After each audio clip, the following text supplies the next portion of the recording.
अस्सलाम वालेकुम रहमतुल्लाहि व बरकातुहू। मेरा नाम सकलन साकिया और आप देख रहे हैं यूट्यूब वीडियो। बहुत दिनों के बाद बिलाखिर मैं वापस आ चुका हूं और आप लोग के लिए वीडियो ला रहा हूं। कराची किंग्स और कोटा ग्लैडिएटर्स के बीच पीएसएल का पहला मुकाबला शुरू होने में बस कुछ ही वक्त बाकी है। आप इस मुकाबले की कैसे लाइव स्ट्रीमिंग देख सकते हैं, दोनों टीम्स के कौन से बड़े बड़े स्टार हैं। एक ही छोटी सी रिक्वेस्ट है कि इस वीडियो को आखिर तक जरूर देखिएगा। मैं आपको लाइव स्ट्रीमिंग का भी प्रोसेस बताऊंगा, जिसकी वजह से आप बिल्कुल आसानी के साथ फुल एचडी क्वालिटी में लाइव स्ट्रीम करता हुआ मैच देखेंगे, वो भी अपनी मोबाइल की स्क्रीन पर। तो एक ही छोटी सी रिक्वेस्ट है कि आप लोगों ने सबसे पहले तो कमेंट्स करना है। कमेंट्स में यह बताना है कि आप किस टीम को सपोर्ट कर रही हैं, कोटा की टीम को या फिर कराची किंग्स को। अगर आप ये भी काम नहीं करना चाहते तो आप मुझे बता सकते हैं कि दोनों टीम्स के फेवरेट खिलाड़ी कौन है। भाई इतने तो आपने आसान काम कर देने हैं, उसके बाद जो भी होगा देखा जाए। की बात करते हैं तो ये मैच करीबन 7 बजे शुरू हो जाएगा पाकिस्तान के मुताबिक। शाम के 7 बजे ये मैच आपको लाइव स्ट्रीम होता हुआ दिखाई दिया जाएगा। इंडिया में भी आप मैचेस को एंजॉय कर सकेंगे सोनी नेटवर्क पर। इसके अलावा पाकिस्तान में आपको पता है पीटीवी स्पोर्ट हो गया, 10 स्पोर्ट हो गया, जियो सुपर भी गालिबन बताया जा रहा है कि वहां पर भी आपको लाइव स्ट्रीमिंग मिल जाएगी। अगर आप चाहते हैं तमाम ही क्रिकेट चैनल्स को एक ही ऐप के अंदर देखना चाहते हैं तो दोस्तों 2 लिंक्स मैं दे रहा हूं आपको, कमेंट सेक्शन के अंदर मिल जाएंगे। किसी भी लिंक पर क्लिक करेंगे तो आप एक सिंपल से ऐप को डाउनलोड कर सकते हैं, जिसकी मदद से आपको बगैर किसी मुश्किल के मैच लाइव स्ट्रीम होता हुआ देखने को मिलने जा रहा है। तो प्लीज क्लिक कीजिएगा और बिल्कुल आसानी के साथ मैच एंजॉय कीजिएगा, बिल्कुल फ्री हो जाइएगा। क्योंकि जब आप उन ऐप्स को डाउनलोड कर लेंगे जिनका मैं आपको बता रहा हूं, बल्कि एक ही है, अगर इसको कर लेंगे तो उसके बाद आसानी है, आपके लिए मुश्किल नहीं होगी। अब हम बात करने जा रहे हैं दोस्तों कोटा ग्लैडिएटर्स के सबसे बेहतरीन खिलाड़ी का। अब प्लेयर्स पर बात करने से कबल मैं यहाँ पर चाहता हूँ कि आपको कोटा ग्लैडिएटर्स के स्क्वाड के बारे में बता दूं। कोटा ग्लैडिएटर्स का आखिर स्क्वाड कौन सा है, जरा सुनिएगा गौर से। Cameron Delport, Chris Gayle, Faf du Plessis, Saim Ayub, Tom Banton, Abdul Nasir, Ben Cutting, Mohammad Nawaz, Usman Khan, ये स्पिनर है, वैसे राइट ऑफ स्पिन बॉलर है ये, और बल्लेबाजी भी कर सकते हैं। Azam Khan wicket keeper, Sarfaraz Ahmed captain और wicket keeper, Anwar Ali all rounder, Arish Ali Khan, Dale Steyn, Hassan Khan, Mohammad Hasnain, Naseem Shah, Qais Ahmed, Usman Shinwari, Sahid Mahmood. सबसे बेहतरीन खिलाड़ियों के बारे में आपको पता होगा कि क्रिस गेल पाकिस्तान पहुंच चुके हैं। इसके अलावा सरफराज अहमद के बारे में बताया जा रहा है कि वो ओपनिंग भी कर सकते हैं। बिल्कुल सही सुनने के वो ओपनिंग आपको करते हुए दिखाई दिए जाएंगे। जबकि इसी टीम के अंदर और भी काफी जबरदस्त किस्म के खिलाड़ी मौजूद हैं। गो के डेल स्टेन भी मौजूद है, मगर वो पहले 2 मैचों के लिए अवेलेबल ही नहीं होंगे कोटा की टीम के अंदर। तो आप समझ सकते हैं कि कोटा की टीम कितनी खतरनाक है। इनमें इनके पास काफी हार्ड हिटर भी मौजूद है, मैच विनर भी मौजूद है, और साथ ही साथ इनके पास कुछ धांचू किस्म के प्लेयर भी मौजूद है। धांचू मैं इसलिए कह रहा हूँ क्योंकि एक तो क्रिस गेल हो गया, तो उनके बाद आजम खान हो गया।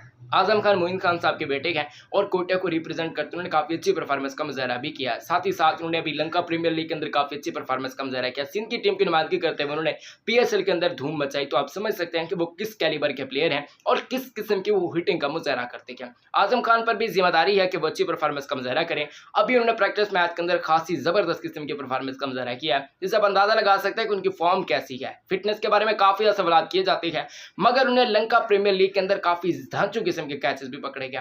टी10 लीग के अंदर भी उन्होंने कैचेस पकड़े गए, वहां पर भी इनकी परफॉर्मेंस बहुत ही अमेजिंग किस्म की रही। तो आप समझ सकते हैं कि ये अच्छे खासे फील्डर भी साबित होने जा रही है अगर इनसे फील्डिंग करवाएगी, क्योंकि ये विकेट कीपिंग भी कर सकते हैं। इनके पास ऑप्शन काफी ज्यादा है कोटा के पास कि वो आजम खान को किस तरीके से यूज करना चाहते हैं, मगर आजम खान आपको ऊपर वाले ही नंबर पर बल्लेबाजी करते हुए दिखाई दे जाएंगे। अभी कोटे के बावजूद है, जैसा कि बेन कटिंग हो गया, भाई क्या किस्म का प्लेयर है, बहुत ही अमेजिंग किस्म की। इसने पिछले साल भी परफॉर्मेंस का मुजाहरा किया था और सुपर किस्म की परफॉर्मेंस का मुजाहरा करके कोटे की टीम को मैचेस भी जितवाए थे। कैमरॉन डेलपर्ट भी आपको कोटे की टीम के अंदर दिखाई दे जाएंगे। साथ ही साथ टॉम बेंटन भी आपको कोटा की टीम के अंदर दिखाई दिए जाएंगे। हो सकता है कि वो क्रिस गेल के साथ ओपनिंग करें, या फिर ये भी हो सकता है कि क्रिस गेल और सरफराज अहमद ओपनिंग करने के लिए उतरें। ऐसे में तीसरे नंबर पर जाना पड़े आपको टॉम बेंटन की सूरत में, और 5वें नंबर पर फिर आजम खान, उनके बाद कैमरॉन डेलपर्ट, ऐसे टीम बनती जाए। इसी टीम के अंदर मोहम्मद नवाज साहब भी है, जिन्होंने अभी मैन ऑफ द मैच भी लिया है साउथ अफ्रीका के खिलाफ आखिरी टी20 मुकाबले के अंदर। इनके पास लेगी कैस अहमद भी है, जो अच्छी बैटिंग भी कर सकते हैं, बहुत बल्कि अच्छी बैटिंग का मुजाहरा करते हैं। वन स्पिनर है, बहुत अच्छे किस्म के ऑलराउंडर भी बन जाएंगे। आपको पीएसएल के अंदर उनका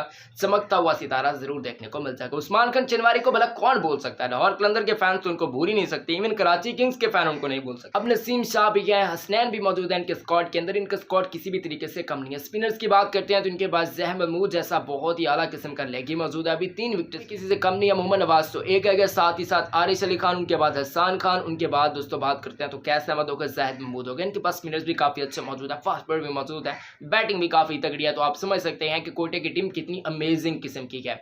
जब मैं आपको बताऊंगा कराची किंग्स की टीम के बारे में तो आपके रोंगटे खड़े होने जा रही हैं, क्योंकि इस टीम के अंदर जो प्लेइंग 11 बनने जा रही है वो इंतहाई धांचू किस्म की है।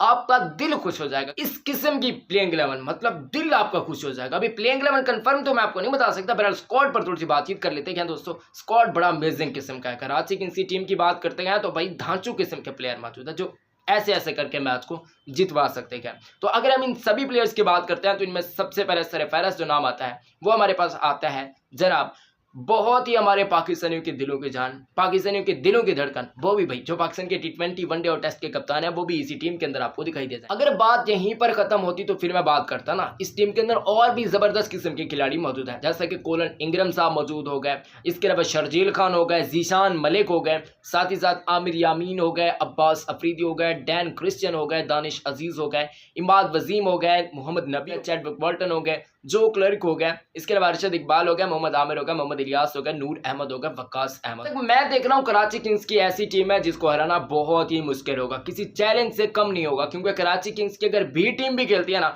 वो भी इतनी तगड़ी किस्म की होगी, वो भी पेचा डाल सकती है। अगर हम कराची किंग्स के ओपनर्स की बात करते हैं तो बाबर आजम और शर्जील खान होंगे। आप लोग बेहतर तरीके से जानते होंगे पिछले साल भाई तबाही किस्म की परफॉर्मेंस के उन्होंने मुजाहरा किया था। एक मतलब फिर ये जोड़ी आपको जगमगाती हुई दिखाई दी जाएगी। उनके बाद कोलन इंग्रम का साथ होगा, मोहम्मद नबी जैसे ऑलराउंडर, बहुत ही आला किस्म के, आला पाए के, आला दर्जे के ऑलराउंडर कराची किंग्स के पास है। इमाद वसीम खुद कप्तानी करेगी क्या, वो भी आला पाए के ऑलराउंडर तस्वुर किए जाते हैं वर्ल्ड क्रिकेट के अंदर।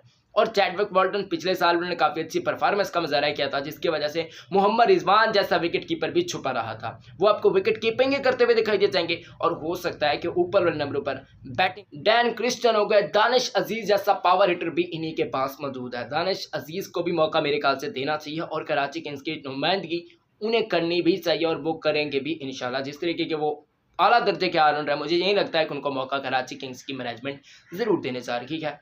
मकरम भी गए जिन्होंने हाल ही में कैदिज्म ट्रॉफी के अंदर आला किस्म की परफॉर्मेंस का मुजाहरा किया, वो आपको देखने को मिल जाएंगे। सेंट्रल पंजाब की नुमाइंदगी करते हैं, को भरता हुआ पाकिस्तान का सितारा है, ऑलराउंडर है और बहुत अच्छी बॉलिंग करने के साथ साथ इनके खूबसूरत कवर ड्राइव देखने के काबिल। ये सोच रहे हैं कि कराची किंग्स के पास बहुत ही आला किस्म के, धांचू किस्म के, शानदार किस्म के, सुपीरियर किस्म के बैट्समैन मौजूद हैं, बल्लेबाज मौजूद हैं जो छक्के चौके मार मार के सबको हैरान कर देते हैं।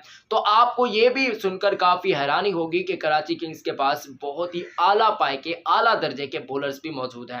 सही सुन रखिएगा सर आप। मोहम्मद आमिर इसी टीम के अंदर होंगे, इमाद वसीम इसी टीम के अंदर होंगे, वकास मकसूद इसी टीम के अंदर होंगे, साथ ही साथ आपको इसी टीम के अंदर मोहम्मद इलियास जो कि मुल्तान सुल्तान की नुमाइंदगी कर चुके हैं, वो भी इसी टीम के अंदर देखने को मिल जाएंगे। तो ये टीम कितनी एक्सपीरियंस ज़्यादा है वो आप लोग बेहतर तरीके से जानते होंगे। सबसे बढ़कर ये कि इनके पास नूर अहमद जैसा टैलेंट भी मौजूद है, गो कि अफगानिया और अफगानी प्लेयर्स को काफ़ी ज़्यादा लिया गया, जो कि अच्छी बात है और हम साया मुल्कों को ऐसे होना चाहिए, ऐसे तो ऐसे करने की कोशिश की गई है। PSL के तवज्जो से मेरे ख्याल से बहुत ही अच्छा फैसला किया गया है अफगानी प्लेयर्स को ज़्यादा से ज़्यादा लेकर। उम्मीद करते हैं कि इनकी परफॉर्मेंस भी काफ़ी अच्छी रहेगी इंशाल्लाह सुमन। दोस्तों दोनों टीम्स पर मैंने बात तो कर लिया, उम्मीद करता हूँ कि आपको वीडियो काफ़ी ज़्यादा पसंद आई होगी। अगर आपको वीडियो कहीं पर भी पसंद आया तो दिल से लाइक कीजिएगा, हमारे चैनल को सब्सक्राइब भी कीजिएगा और प्यारे प्यारे कॉमेंट्स तो आप लोगों ने करने ही करने होंगे। आपको वीडियो दिल से पसंद आई होगी तो दिल से इस वीडियो को लाइक, हमारे चैनल को सब्सक्राइब और नोटिफिकेशन पे जरूर प्रेस कीजिएगा। अपना और अपने प्यारों का बहुत ख्याल रखें। फिलहाल दीजिए इजाजत, मिलते हैं कल इंशाल्लाह किसी और अच्छी वीडियो के अंदर।